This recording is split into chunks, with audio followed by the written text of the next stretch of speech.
ഈ casting couch എന്നൊക്കെ പറയാവോ അതിനെ എന്ന് എനിക്ക് അറിയില്ല. ആ ഒരു വാക്കിന്റെ ഒക്കെ അർത്ഥമൊക്കെ അറിയുന്നതിന് മുന്നെയാണ് ശരിക്കും അങ്ങനെ ഒരു എക്സ്പീരിയൻസ് ഒക്കെ എനിക്ക് ഉണ്ടായിട്ടുള്ളത്.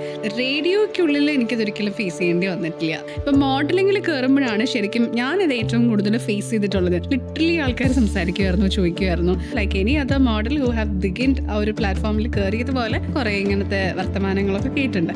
ഓൾവേസ് ഐ ബിലീവ് ഏത് ഫീൽഡ് ആണെങ്കിലും നമ്മൾ റെസ്പോണ്ട് ചെയ്യുന്നതിനനുസരിച്ച് ഒരു പരിധി വരെ കാര്യങ്ങളിരിക്കും. എല്ലാം അങ്ങനെയാണെന്ന് പറഞ്ഞ ഒരു പരിധി വരെ. ഐ ഓൾവേസ് ബിലീവ് എനിക്കത് വേണ്ട, അങ്ങനെ കോംപ്രമൈസ് ചെയ്തിട്ട് കിട്ടാറുണ്ടെങ്കിൽ വേണ്ട. I didn't lose anything at the end of the day. എനിക്ക് അത്ര മാത്രമേ ഉണ്ടായിരുന്നുള്ളൂ. മീഡിയയിൽ നടക്കുന്ന കാര്യങ്ങൾ മാത്രം എന്തുകൊണ്ട് ആൾക്കാർ അറിയുന്നു ചോദിക്കുകയാണെങ്കിൽ എപ്പോഴും ലൈം ലൈറ്റിൽ നിൽക്കുന്ന ആൾക്കാരെ കുറിച്ച് കേൾക്കാൻ സാധാരണ ആൾക്കാർക്കൊരു ഇൻട്രസ്റ്റ് ഉണ്ടാവും. ഇതിപ്പോ അപ്പുറത്ത് കമ്പനിയിൽ നടക്കുന്ന കാര്യമായിരിക്കും. സിനിമയിൽ കത്തി നിൽക്കുന്ന ഒരാളെ കുറിച്ച് പറയുകയാണെങ്കിൽ അവരുടെ ലൈഫ് അറിയാൻ നമുക്കൊരു ഇൻട്രസ്റ്റ് എനിക്കാണെങ്കിലും തീർച്ചയായിട്ടും ഉണ്ട്.